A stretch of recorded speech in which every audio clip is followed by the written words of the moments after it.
Olá, desbravador, olá, desbravadora do Clube Albatroz. Um prazer enorme estar com vocês e poder participar desse devocional.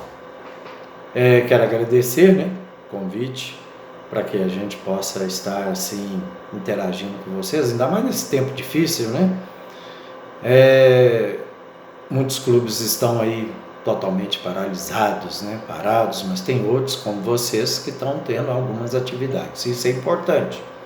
Nós devemos sempre buscar nunca ficar totalmente parados, mas desenvolver dentro da medida do possível as habilidades que forem nos dados, a cumprir.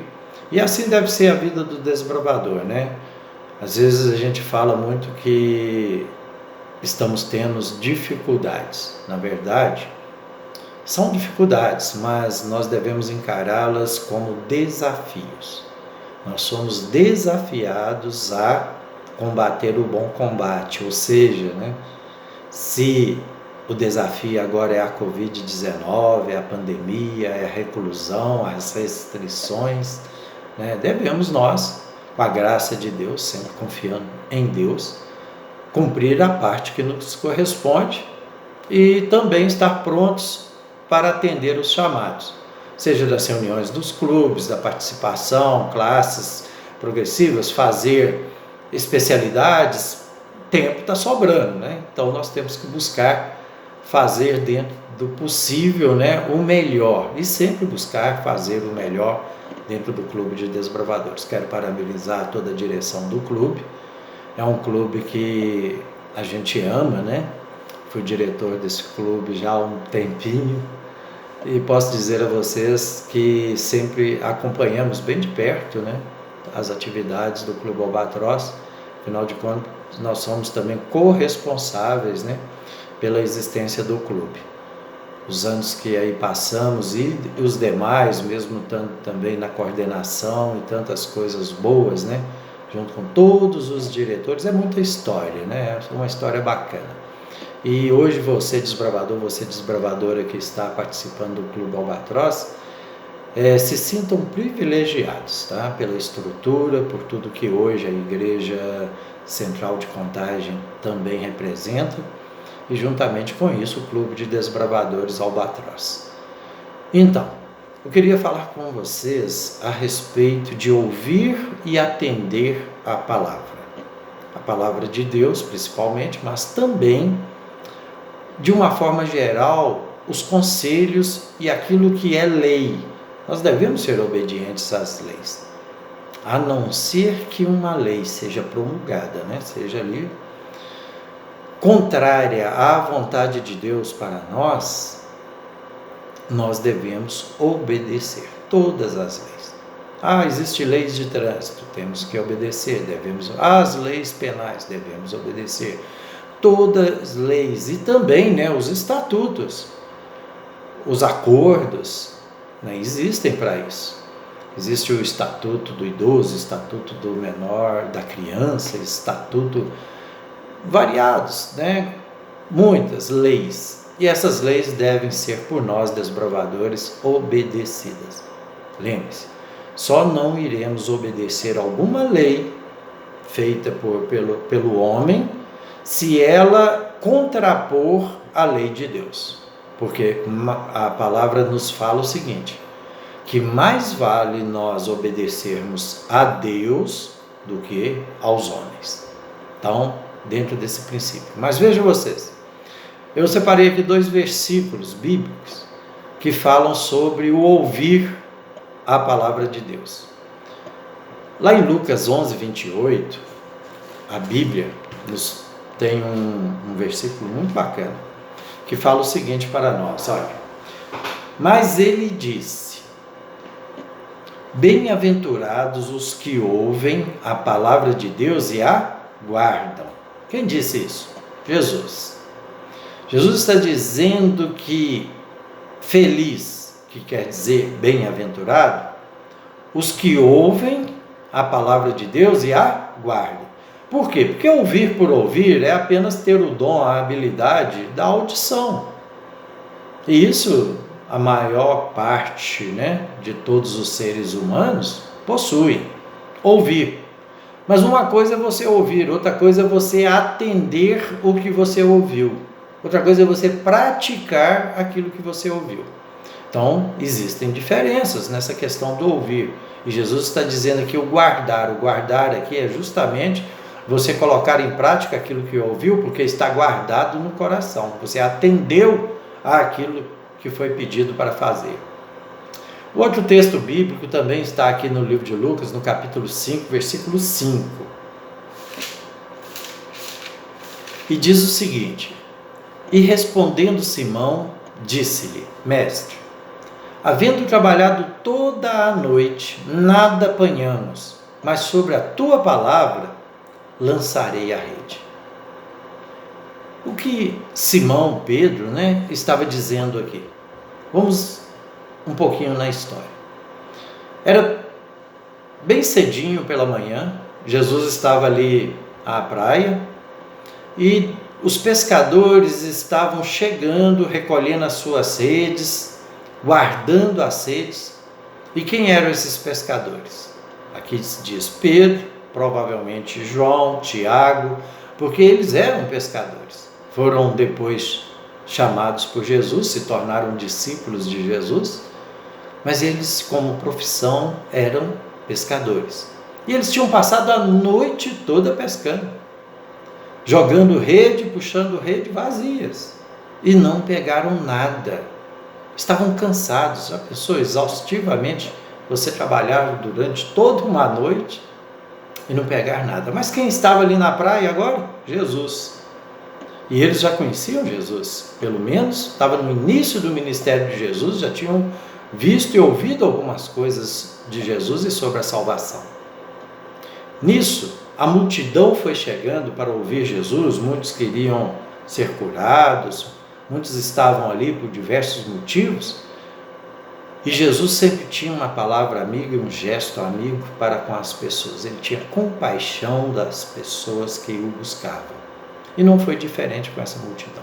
Para atender melhor essa multidão, ele pede permissão para entrar no barco dos pescadores, e dali do barco ele podia conversar com aquela multidão que estava na praia. E dali Jesus, conversando com eles, disse: Olha, muitas coisas vocês têm que aprender do reino de Deus. E assim, maravilhosamente, Jesus ensinou aquela multidão sobre o reino de Deus. Quando ele terminou os seus ensinos, a sua pregação, as curas, maravilhas que ele fez, a multidão foi embora, dispersou-se. E ele se voltou agora aos pescadores.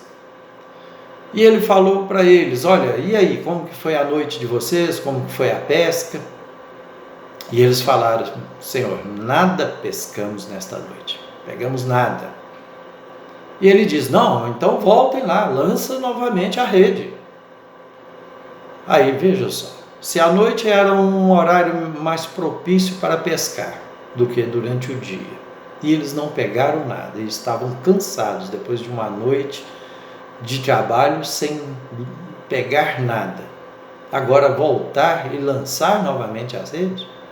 Foi nessa hora que Simão, Pedro, disse para Jesus: Mestre, havendo trabalhado toda a noite, nada apanhamos, mas sobre a tua palavra lançarei a rede. Sabe o que isso quer dizer para nós? Que muitas vezes pode ser que na primeira tentativa da nossa vida, das coisas boas, não aconteça, nós possamos até ficar frustrados. Talvez tentamos 2, 3 vezes e nada conseguimos. Mas se nós formos ouvir os conselhos de Jesus, os conselhos de Deus, e Ele mandar que nós façamos novamente, devemos fazer. E muita coisa Deus pede para que nós possamos fazer mediante a sua palavra. Uma delas é ouvir e praticar. Ouvir a palavra de Deus, os ensinos do Senhor, a sua lei, meditar nela de dia, de noite, onde quer que formos e onde estivermos. Deus sempre vai ter os conselhos ideais para a nossa vida, para a nossa felicidade. Por isso Jesus disse antes, naquele versículo lá de Lucas 11, 28, Felizes, olha só, felizes vós sereis se ouvirem a palavra de Deus e aguardar, praticar. Quero ilustrar esses versículos e essa fala de uma história que diz o seguinte: um grupo de alpinistas estavam para chegar ao topo de um monte. Esse monte ainda não tinha sido escalado. Só que quando eles estavam ali numa base, já próximo do topo, que mais ou menos em um dia de subida eles conseguiriam chegar ao topo, eles receberam um comunicado através do rádio de transmissão dizendo para eles no dia seguinte não subirem, porque estava para se formar ali uma tempestade muito forte. E assim eles, no acampamento deles, dentro das barracas ali, eles resolveram então deixar passar um dia e só no outro dia continuar a jornada deles de subir e chegar ao topo do monte. Só que tinha um desses alpinistas que não concordou com a ideia e não quis ouvir esse aviso, esse conselho, esse chamado. Não quis ouvir. Levantou-se bem cedo no dia seguinte, deixou todos os seus companheiros ali no acampamento onde eles estavam e resolveu prosseguir a sua subida. E mesmo porque ele achava o seguinte: se eu chegar primeiro, a glória de ser o primeiro a chegar é minha. Então, aqueles que ficam, eles estão com medo da tempestade, eu não estou. Preparou ali suas coisas e bem cedinho ele saiu. E assim ele começou a sua escalada sozinho. Sendo que antes era como um grupo e um sempre ajudava o outro em uma necessidade. Mas dessa vez ele já se achava que poderia conseguir e assim ele fez. E foi passando as horas, e a subida, como era mais íngreme, agora mais próximo ao topo, estava mais difícil, e ele sozinho, sem uma ajuda, foi se dificultando, e de repente, horas e horas depois de que ele tinha saído do acampamento, começou-se realmente a formar as nuvens de tempestade, e veio uma tempestade de neve muito forte. E ali ele não conseguia mais prosseguir, ele tentou também descer e voltar, mas também não conseguia, e ele ficou desesperado.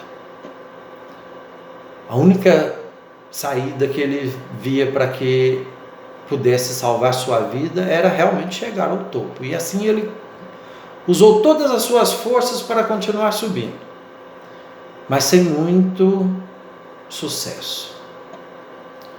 Escureceu, e aí agora a situação dele ficou muito crítica. E ele tentava, meio da escuridão, a prosseguir e a subir, mas 1 metro era uma coisa difícil dele conseguir subir naquela situação, porque agora não tinha luz. E ainda pior, de repente ele escorregou e começou a rolar, a cair, segurando a corda, até que aquela corda chegou até onde estava preso em cima, e ali ele se agarrou e ficou pendurado naquela corda. À noite, no meio da tempestade, ainda pendurado numa corda. Mas ali naquele frio, naquele temor, naquele medo, desespero que ele estava, ele lembrou de clamar a Deus. Pediu a Deus socorro.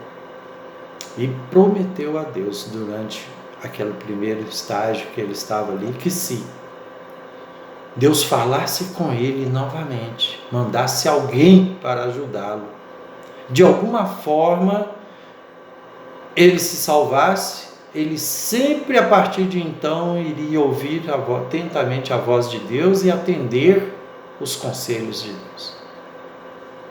Ele falou: eu vou parar de ser teimoso, vou ouvir os conselhos das pessoas, vou ouvir o conselho dos mais velhos, eu vou ouvir o conselho que estão na Bíblia. E ele começou a fazer promessas a Deus. E é interessante que depois daquele momento que ele passou ali clamando a Deus, de repente, pelo barulho do vento, ele ouviu uma voz que dizia para ele: solta a corda, solta a corda. Mas ele não acreditou naquelas palavras. Soltar a corda, eu aqui pendurado, nesse frio, nesse gelo, eu olho para baixo e não enxergo nada, tudo escuro. Como que eu vou soltar essa corda? E aí estou perdido, mais ainda. Aí passou alguns instantes, ele ouviu novamente a voz dizendo: solta a corda. E ele não soltou. Ele, pelo contrário, ainda pega a corda, passa pela sua cintura e prende de um jeito que ele poderia ficar pendurado sem ter que fazer muito esforço, porque ele já estava muito cansado. E ele novamente ouviu, pela terceira vez agora, a voz dizendo para ele: solta a corda. E ele não soltou. No dia seguinte, os alpinistas que ficaram no acampamento levantaram, arrumaram suas coisas e continuaram prosseguindo a subida. Não sabiam o que tinha acontecido com o colega que os deixou, e assim eles continuaram subindo, com muita dificuldade, devido também à formação de mais neve ainda nas encostas do monte, que dificultava muito a subida. Mas eles continuaram. E depois de algumas horas que eles estavam subindo, eles puderam ver um corpo pendurado numa corda. Aquele rapaz tinha morrido congelado, pendurado na corda. E o mais incrível era que eles observaram que de onde ele estava pendurado, apenas 1 metro abaixo dele tinha uma plataforma, um rochedo, que se ele tivesse ali descido 1 metro, ele estaria num lugar firme, e ainda mais, ali daria para ele esconder debaixo de uma formação rochosa e se proteger da tempestade. Ou seja, se ele tivesse obedecido à voz, soltado a corda, provavelmente ele estaria salvo. O que isso quer dizer para nós? Seria fácil atender essa voz e soltar essa corda no meio da escuridão, sem saber o que se estava ali por baixo? Logicamente que não seria fácil tomar a decisão. Mas o que isso quer dizer para nós? É que hoje o mundo também está aí em trevas. E muitas pessoas estão agarradas em suas cordas. Nas cordas imaginárias que eles fizeram na vida. Uns confiam, às vezes, no dinheiro do banco, no trabalho, na sua força, na sua saúde. Talvez confiam nele mesmo ou em alguma outra pessoa. E esquece de confiar no principal para a vida do desbravador, que é a palavra de Deus. Aqui é a nossa base segura, o nosso rochedo está aqui na palavra de Deus. Todos os conselhos, tudo que nós necessitamos para viver uma vida feliz, como Jesus diz, aqui neste mundo, e ainda mais a felicidade eterna após a volta dele. Então, desbravador, desbravadora do Clube Albatroz, o que nós devemos fazer? Ouvir atentamente a voz de Deus a nos falar. E como que nós podemos ouvir a voz de Deus? A palavra diz que a fé vem pelo ouvir e ouvir a palavra de Deus. Nós ouvimos nas pregações, nós ouvimos quando lemos a Bíblia, quando alguém nos fala, num cântico, nós ouvimos. Agora, se nós atendermos, certamente Deus fará com que aquela palavra seja viva em nossa vida e nos transforme cada dia a sermos mais obedientes a Ele. E isso é a chave do sucesso, a obediência. Falar assim como Simão Pedro falou lá na pescaria: Senhor, mas sobre a Tua palavra eu lançarei a rede. E qual foi o resultado? Ele obedeceu, mesmo também não sabendo o que aconteceria. Lançou as redes e as redes voltaram cheias de peixe, ao ponto de quase o barco afundar, de tanto peixe que eles pescaram. Assim é o que Jesus quer fazer na nossa vida, transbordar-nos de alegria, para que nós vivamos uma vida feliz, mesmo em meio a todas as pandemias que sobrevieram neste mundo. Mas nós vamos continuar firmes, seguindo o caminho, que é o caminho eterno, que é o caminho do próprio Jesus Cristo, nosso Senhor. Quero orar com vocês. Vamos orar? Grandioso Deus, eterno Pai, obrigado, Senhor, pela oportunidade e privilégio de estar falando ao Clube Albatros. Abençoe esse clube, toda a sua direção, a cada menino e cada menina, a cada um que aqui chegou e aqueles que ainda virão, para fazer com que esse clube possa brilhar por Ti a todo instante onde estiverem. Seja ele o desbravador quando estiver em atividade, ou quando não estiver em atividade de clube, ser também um desbravador fiel, que possa ouvir a Tua palavra, atender o Seu chamado e colocar em prática os ensinos que eles aprendem no Clube de Desbravadores. Em nome do Senhor Jesus, nós agradecemos. Abençoe toda a direção desse clube e toda a igreja de Contagem. Mais uma vez agradecemos em nome de Jesus. Amém. Um abraço para vocês, felicidades, até mais.